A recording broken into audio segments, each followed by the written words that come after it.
Good Fetti100 game, man. It's your boy Fetti100 up in this thing, and y'all already know what's going on, man. Hey, and for those of y'all who new to the channel, hey, like, subscribe to the video, comment in the comment section, man. Let's get the algorithm going. And for those y'all that's not new to the channel, hey, I appreciate y'all and I appreciate all the love, man. And y'all already seen the title of the video, so we're gonna get straight into it.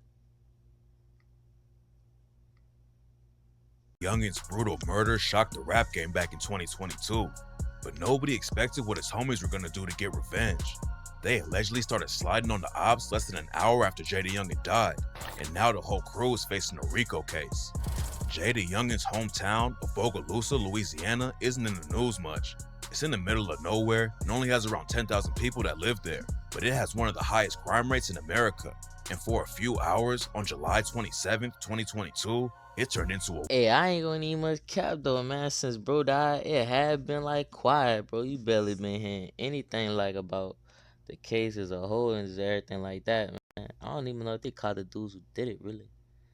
war zone. Jay had been fighting some serious cases for a couple of years, but in July 2022, he was out celebrating his freedom. He had just pleaded guilty to a gun case in June and was let out on supervised release, and his fans were ready to start hearing some new music. But while he was sitting outside of a house in Bogalusa with his dad having some drinks, a truck pulled up and 3 shooters hopped out and started letting off shots. Jay's dad started busting back while Jay and him tried to get inside the house for cover. But that's when 2 more shooters came up from behind the house and started letting off shots too. By the time it was over, Jay had been hit at least 8 times and was tragically pronounced dead at the hospital, but the violence wasn't over yet. While the cops were at the hospital trying to figure the situation out, they got a report about another shooting less than an hour after Jay was killed. On the other side of the city, someone had started letting off shots in traffic and hit up someone's whip, but luckily nobody got hurt. The cops knew from the jump that it was probably related to Jay getting shot, but his homies were still allegedly sliding through Bogalusa looking for ops. That night, another shooting went down after someone pulled up to another house and started letting off shots. Everyone made it out of the situation alive and without getting hit, but it was clear that Jay's death was already having a massive impact on the town. Hey, them boys started crashing out after he died. But man, I ain't gonna lie, man. Hey, you could tell the gunners, whoever they was, boy, they wasn't playing no games, boy, cause they came straight for Jay. You heard me? Like, I know they just said his dad got hit, but he survived. But obviously, Jay, he was really the target for real, for real. Cause boy, hey, they lit him up. But I ain't gonna cap though. Like the way they saying the people hopped out and killed him. Like, I know Jay had like probably like a lot of ops, bro. But I ain't gonna lie, that really sound like some other type stuff. Like, I ain't gonna lie, I know he was probably, dealing, dealing them bricks and stuff like that, and probably, mess around with that stuff, man. Y'all think it was probably like some cartels type stuff? I ain't gonna lie, or some mafia type stuff. I don't know, cause y'all know they be claiming that, like, for real. But I don't know, man. Hey, R.I.P. Jaydayoungan though. Hey, his music was fire. Rap fans were shocked when the news broke about Jay's murder. He was on his way up in the industry and was racking up millions of streams every time he dropped. Jay was working with huge rappers like Lil Durk and Boosie Badass, and nobody expected him to get taken out like that. But that's only because the deadly street beef Jay was wrapped up in hadn't been all over the news, so fans had no idea what was really going on in Jaydayoungan City. Bogalusa and all the towns around it are small, and most of the time when people hear about Louisiana, it's news coming out of Baton Rouge or New Orleans. So what most of Jay's fans didn't know is how active the streets of Bogalusa really are. So we're breaking down the crazy story that was going down behind the scenes. Jay and his homies repped a crew in Bogalusa called 23, but his death might have been because of another set they were cool with called La Familia, aka FG. La Familia's clicked up with 23 and another set called Hunger Gang. La Familia has affiliates all over the area around Bogalusa, and a few years ago, they started beefing with a set called Purple City Boys, aka PCB, from a town called Roseland. According to reports, La Familia and Purple City Boys didn't have any issues back in the day, but that all changed around 2019 and the situation turned deadly. A rapper from La Familia named 700 Jeezy started beefing with a dude from Purple City Boys named Ty Keith. Nobody outside of the situation knows what was really going down behind the scenes, but the cops say that Jeezy and Ty Keith started dissing each other, and in 2020, one of them ended up dead. On June 21st, 2020, a bunch of Purple City Boy affiliates were at a Father's Day celebration in St. Helena Parish. Everything was cool at first, but when Ty Keith was walking to his car, 700 Jeezy allegedly caught him lacking and left him dead on the scene. After Ty Keith was killed, his homie, Purple City Boy Buck, dropped a track called Regardless in honor of him. And just 2 weeks after 700 Jeezy allegedly killed Ty Keith, 700 Jeezy linked up with Jaydayoungan for their own music video. Then 2 days after Jay and 700 Jeezy made the video, the beef between Purple City Boys and La Familia got an innocent woman killed. On August 8th, 2020, there was a birthday party going down in the woods around Roseland. Hundreds of people showed up and were having a good time. But then out of nowhere, shots started going off and everyone started running for their lives. According to the cops, Purple City Boys and La Familia ran into each other at the party and got into an argument. Then both sides upped their straps and started shooting. According to some reports, over 100 shots went off, but when it was all over, the only person who got killed was an innocent woman named Zion Hutcherson. Hey, and that's the crazy thing, bro. Every time stuff like that be happening, bro, like it always be like innocent people getting killed, bro. Like, what do these dudes be doing, bro? They be shooting or something, bro? Cause they rarely ever be hitting a target unless, like, you hear me, they walking down on something, like, for real. But if you just busting, like, you just running into your op and you just busting, like, in a well populated area where they got buku people at, bro, 9 times out of 10, bro, you gonna hit somebody. You not gonna hit the person you trying to hit unless you just got perfect precision aim or something. Like, that'd be crazy, man. For real. Zion didn't have anything to do with the situation, but she got caught up in the crossfire and was tragically killed just a few feet away from her baby. 700 Jeezy allegedly let off some of the shots that killed Zion Hutcherson, and after it went down, he did the race and tried to escape from Texas. Jaydayoungan allegedly helped him hide out while he was on the run, but the cops caught up to 700 Jeezy in August 2020 and booked him on second-degree murder charges. Then in 2021, the news broke that Jaydayoungan was wrapped up in the case too. He was arrested for accessory to second-degree murder and obstruction of justice for helping 700 Jeezy escape after the shooting went down. But Jaydayoungan told the cops he didn't know anything about the situation. Nobody's been booked for Jaydayoungan's murder yet, but rumors say it was Purple City Boys clapping back for the death of Ty Keith. If 700 Jeezy was the one who pulled the trigger on Ty Keith and Jay helped Jeezy out after it went down, it makes sense that Purple City Boys could have wanted to take Jay out. And after Jaydayoungan was killed, his homie FG Famous is allegedly the one who started sliding immediately. FG Famous and Jaydayoungan have been tight since they were kids and were linking up in the booth too, but both of them were still connected to the streets, and FG Famous allegedly started putting major pressure on the ops after Jay died. Rumors say FG Famous was involved with at least one of the other shootings that went down right after Jay was killed, and on the track, In the Name of 23, he raps, "That was my brother, nigga. What the fuck you think? I ain't gon' slide. I'm trying to flush a nigga. You fucking with that side and you gon' die. I swear I wish I was right there. I would've cut back with my 9. And let me give you a piece of advice. We live in a very litigious society these days. Till all my ops put on the shelf, we ain't gonna stop slinging that iron. I got this 30 like I'm Steph. I'm trying to put one in his mind. You gotta feel how I just felt. On 23, bitch, I'm a ride." FG Famous had been in the trenches since he was a kid, and the ATF had been on this case for a while. Before Jaydayoungan died, the cops at Bogalusa tried to pull FG Famous over for illegal tint on his whip, but FG Famous tried to do the dash and started speeding over 100 miles an hour through the town. Then he ditched his car and tried to hide underneath the house, and that's where the cops found him with a pound of weed and 2 guns. FG Famous was out of jail when Jaydayoungan got shot, but the feds came through and arrested him in New Orleans while he was shopping for something to wear at Jay's funeral. And now he's facing a way bigger case too.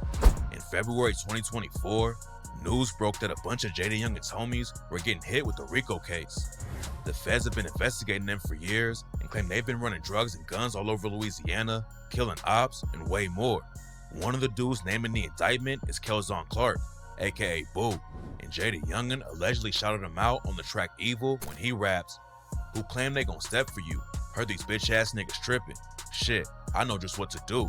Pull up with my cousin Boo. Might send shots hanging out the roof." It's not clear if the Rico indictment is gonna cover the shootings that went down after Jay was killed, but the cops have been investigating his homie since 2017, and obviously they think they have enough evidence to bring down the whole crew. The feds had already picked up Jaydayoungan one time before he died. Jay had been in the trenches for a long time. And even after he popped off in the rap game, he was getting caught up in legal drama. Back in 2019, the cops pulled him over and found weed and oxy pills in his whip. Plus one of his homies in the car with him had a gun. Jay was supposed to be performing at Rolling Loud, which would have been a huge win for his career, but he missed the show because he got booked. Then in March 2020, the cops raided Jaydayoungan's house after he allegedly put hands on a pregnant woman. When the police pulled up, Jay tried to hide in the attic, but they found him up there and took $24K in cash from his crib too. 2021 was an even crazier year for Jay. In April 2021, he was booked in Georgia for possession of marijuana with the intent to distribute, and the cops said they also found a bunch of lean, oxy pills, and guns on him at the same time. Then just a few months later, Jaydayoungan was hit with the accessory to second-degree murder charge over the 700 Jeezy and Tyke situation. And after he bonded out, Jay ended up right back behind bars. In October 2021, the cops caught him speeding down the highway with his passenger door open. And when Jay pulled over, they found a baby sitting in a woman's lap without a seatbelt. Jay bonded out again, but that's when the feds got involved. 1 month later, the ATF booked Jaydayoungan on federal charges. It's not clear what they were trying to get him for because Tripping. What was he thinking, bro? Boy, that boy Jaydayoungan was just getting locked up left and right before he died, bro. What was he thinking of, bro? Speeding in a car, and you don't even must got the baby with a seatbelt on, bro? Tripping. he was killed before the case could go to trial, but the cops were all over Jay. And that's why a lot of people thought a Rico was coming way before the news was official. While most people think Purple City Boys was involved with Jaydayoungan's death, there are also some crazy rumors going around saying that the situation involves Jay's homies in Jacksonville, Florida. When Jaydayoungan started popping off in the rap game, he was linking up with other artists all over the South. And a few years before he died, he tapped in with Young and Ace from Jacksonville. Ace has been at war with another Jacksonville rapper named Julio Fulio for years, and their beef has made news all over the country. Jay linked up with Young and Ace right when the war in Jacksonville was really kicking off. Bodies were dropping on both sides, and Ace and Fulio started trading some of the wildest diss tracks ever. One of the people who died in their beef was Fulio's younger brother, Lil Bibby, and everyone on Ace's side started dissing him like crazy. When Jaydayoungan started rocking with Ace, he hopped in the beef too and even clowned Bibby by wearing a jersey with his name on it. Even though Jay wasn't actually involved with the streets in Jacksonville at all, he made it clear that he was picking a side in the war, and that's why some people believe that Fulio's people had something to do with his death. After Jay died, Fulio hopped on IG and started clowning his death. Fulio got a lot of hate for dissing Jaydayoungan, so he went live and said that Jay was acting like Fulio was his op. Jay was dissing his dead homies, so Fulio said he wasn't gonna just sit back and let it slide without saying anything. Fulio and his crew have allegedly caused all kinds of violence in Jacksonville, but there's no evidence that they were actually involved in Jay's murder. Fulio's not the only rapper that people are trying to tie the case to though. Back in the day, Jaydayoungan was also cool with NBA Youngboy and his team. Jay and his homie FG Famous linked up with OG33 for the track No Mask, and Jaydayoungan also dropped a track with Youngboy's homie Quando Rondo called Thuggin' For Real. Jaydayoungan and Youngboy ended up making some music together too, but there was drama going down behind the scenes. Jay posted a snippet of an unreleased track that he had with Youngboy, and Youngboy hopped in the comments and told him to delete it. After that, Jay started airing everything out and claimed that Youngboy was upset because Jay was hooking up with Youngboy's ex. Jaydayoungan dropped the track 38K and rapped, "I'm in my bag and niggas pissed, and plus he mad about a bitch. When I was fucking on his hoe, he was steady asking me about shit and begging me to leave her alone. This nigga acting like the bitch." Then Oh my god, hey boy, I remember when he dropped that song, boy. That song was disrespectful, boy. Man, that boy, Jaydayoungan was beef with everybody. Man, I take that back what I said earlier, bro. I ain't gonna lie to you, man. I don't know who tried to kill that boy. Said everybody probably was coming after that boy. Jay took another shot at Youngboy for making a comment about the track and said, "You put that pussy comment on my post, they laughed about that shit. But I was laughing when your baby mama gagged all on my dick." Jaydayoungan also took a shot at Youngboy's manager Dump, who had been shot and killed during Youngboy's beef with the set called TBG. Dump and Youngboy were really tight, so Jay started off his 38K track with the line, "And I don't dump no ashes either. Finna get real disrespectful. I don't give a fuck." Jaydayoungan even shouted out Young and Ace's homie K-So on the track. K-So is allegedly one of the deadliest guys in Ace's crew, and on 38K, Jay was talking about sending them on hits with the line, "Draco, tell them niggas lay low. I say go, my shooters, they gon' take souls. And I know a real stepper.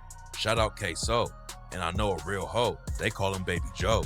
Youngboy allegedly clapped back at Jay on the track, step on shit when he rapped, pussy nigga scared to be in the beef, lying like he in the streets, knowing he'll be dead if we knew just where he was, so we been stepping on them ducks. But after that, the beef pretty much died down. There's nothing linking Youngboy or his crew, but the rumors started flying after a video came out showing Jaydayoungan's family and friends listening to 38K during Jay's funeral. No one knows for sure, but it doesn't really make sense for Youngboy to be involved with the situation at all. Jaydayoungan and him weren't beefing that hard, and nobody had been hurt or killed over the drama. So Youngboy sending shooters all the way out to Bogalusa over a couple of disses doesn't make sense.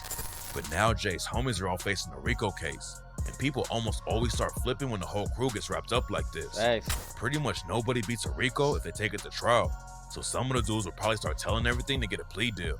And maybe then, Jay's fans will finally know who took him out right before he had the chance to really blow up. Ever wondered why you should get an LS? Shoot, but I don't remember what dude name is, but man, they just had a dude that just beat a Rico, man. I think that's the end of it. Yeah, but hey, man, hey, that's the end of the vid, man. Like and subscribe to the channel, man. If y'all stayed this long through the video, I appreciate y'all and love y'all, man. Fetti100 gang, stand up. Until next time, man. Peace. Yeah.